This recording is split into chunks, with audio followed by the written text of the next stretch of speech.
எவனிடத்திலும் சரணடையவில்லை. உங்கள் பிள்ளைகள், நீங்கள் ஆழ்ந்து உங்கள் பிள்ளைகளை கவனிக்கணும். கட்சி தொடங்கிய காலத்தில் இருந்து தேர்தலில் நிற்கிற களத்தில் எவரோடும் சமரசமும் இல்லை, கூட்டணியும் இல்லை, நோட்டுக்கும் சீட்டுக்கும் எவரிடத்திலும் பேரம். சாவோ வாழ்வோ தனித்துத்தான், வெற்றியோ தோல்வியோ தனித்துத்தான்.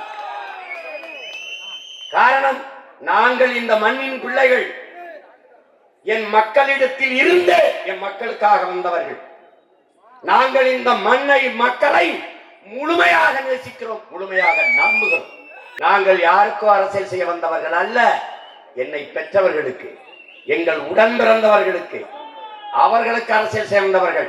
வந்தவன் போனவனுக்கெல்லாம் வாக்கை செலுத்தி வலிமைப்படுத்திய என் உறவுகள் சொந்த பிள்ளைகளை கைவிட்டு விட மாட்டார்கள் என்ற அசைக்க முடியாத நம்பிக்கையும் உறுதியும் தான் இந்த களத்திலே தொடர்ச்சியாக எங்களை தனித்து நிற்க விடுகிறது. நாய் 4 நாயை கூட்டிக் கொண்டு வேட்டைக்கு போனால் அது சரியாக இருக்கு. கழுதை புலி 1000 கழுதை புலிகளோட போய் வேட்டையாடினால் சரியாக இருக்கு. ஆனால் புலி தனியாய் போய் வேட்டையாடினால் தான் அதற்கு பெருமையாக. தோற்போம் என்று தெரிந்தும் போராடி தோற்ற மான மறவர்களின் பேரங்க நாங்க. பரவாயில்லடா பரவாயில்லடா பரவாயில்ல பரவாயில்லடா. எங்க பாட்ட அழகுமுத்துக்கோன கைது பண்ணி நிறுத்திருக்கான். அங்க காட்டி கொடுத்த துரோகிகள் இருக்கான். வெள்ளக்காரன் படையில நின்று நம்மவனே சண்டை போட்டு தோக்கடிச்சிட்டான். அப்ப நம்ம பாட்டன் சொன்ன உரையாடல கவனி வீர வசனத்தை, ஏய் தோற்றாலும் செத்தாலும் இந்த மண்ணில் வீர மரர்களாக விழுவோம். ஆனால் நீ வென்றாலும் வரலாற்றில் துரோகி என்றுதான் பதிவு செய்யப்படுவார். அப்படி ஒரு நாள் எங்களுக்கு பின்னாடி வருகிற வரலாறு எழுதும். எப்படி தோத்தால் இதை தனிச்சு நின்னாண்டா, எவனோடும் சேர்றடா. என்னுடைய அண்ணன், எங்களுடைய வழிகாட்டி, எங்களுடைய முன்னத்திய புரட்சியாளர் பழனிபாபா அவர்கள். நன்பிற்குரிய தம்பி தங்கைகளே, நீங்கள் நிறைய பேர் அவரை பற்றி அறிந்திருக்க வாய்ப்பில்லை. நான் தான் அவர். எனக்கு 20 ஆண்டுகளுக்கு முன்பு இதையே பேசிய ஒரு பெருந்தகை. நான் இன்னைக்கு என்ன பேசுகிறேனோ அதை எனக்கு முன்னாடி பேசிய மகன் என் உயிர் அண்ணன் பழனிபாபா அவர்கள். அவர் மார்க்கத்தில் இஸ்லாத்தை ஏற்றிருக்கலாம். பல்லாயிரக்கணக்கான மக்களுக்கு முன்னாடி பேசிய போது என்னருமை இஸ்லாமிய சொந்தங்களை என்று ஒரு வார்த்தை கூட பதிவு செய்யாத தமிழன் போல என்னரும் தமிழ் மக்களே, அநீதியை கண்டு அச்சம் கொள்ளாமல் துணிந்து எதிர்த்து போராடுகிறவன் எவனோ அவனே உண்மையான ஜிகாத் என்ற நபிகள் நாயகனின் புரட்சி மொழிக்கேற்ப வாழ்ந்த ஒரே புரட்சியாளன் இந்த மண்ணில் அண்ணன் பழனிபாபா என்பதை நீ மறந்து விடக்கூடாது. 22 வயதில் உனக்கு என்ன தோணும்? எந்த நடிகனுக்கு மன்றம் வைக்கலாம், எந்த நடிகை படத்தை போய் பார்க்கலாம், இப்படித்தான் உன் எண்ணம் போகும். எந்த பெண்ணின் பின்னாடி போய் காதலிச்சு சுத்தலாம் என்றுதான் எண்ணம் போகும்.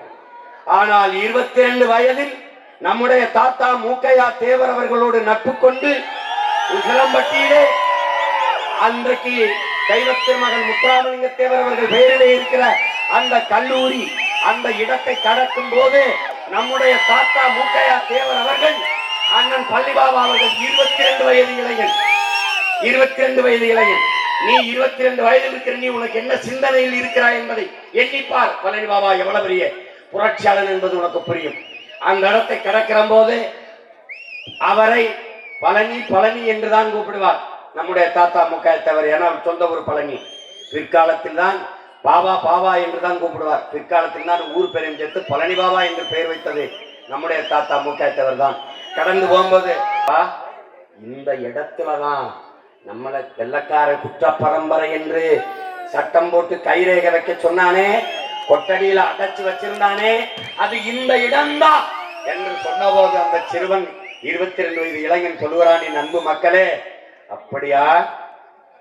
எந்த இடத்துல நம்மளை கைரேகை வைக்க வைத்தான வெள்ளைக்காரன், அதே இடத்துல கல்லூரி கட்டி நம் பிள்ளைகளை படிக்க வைத்து கையெழுத்து போடுகிறவர்களாக, கற்றறிந்த அறிஞர்களாக நாம் மாற்றுவோம் என்று 22 வயது இளைஞன் தன் சொந்த சொத்தை விட்டுவிட்டு 5 லட்சம் ரூபாயை நம் தாத்தா மூக்கையத்தவர் கையில கொடுத்து கட்டிய கல்லூரி தான் தெய்வ திருமகன் முத்துராமலிங்க தேவர் பெயரில் உசிலம்பட்டி கல்லூரி.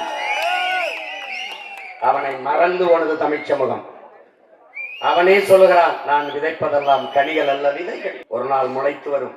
எழுச்சி மிக்க இளைஞர்கள் ஒரு நாள் எழுந்து வருவார்கள். என்னை புதைத்த இடத்தில் தோண்டி எடுத்து என் எலும்பு கூட வைத்து நன்றி சொல்வார்கள் என்கிறார். இதோ ஆயிரக்கணக்கான இளைஞர்கள் எழுந்து நின்று அந்த புரட்சியாளருக்கு நாங்கள் நன்றியும் வணக்கமும் செலுத்துகிறோம். அவன் சொன்னதுதான் என் அன்பு தம்பி தங்கையரை உங்களுக்கு சொல்லுகிறேன். தமிழர்களே, இன பற்று கொள்ளாதீர்கள், இன உணர்வு கொள்ளாதீர்கள், இன வெறி கொள்ளுங்கள். இல்லை என்றால் நீங்கள் ஆளப்படுவீர்கள், ஒருபோதும் ஆள மாட்டீர்கள். நீங்கள் சாதி மதங்களாக நின்றீர்கள் என்றால் பிரிந்து பிளந்து நிற்பீர்கள், தனிமைப்படுத்தப்படுவீர்கள், அச்சுறுத்தப்படுவீர்கள்.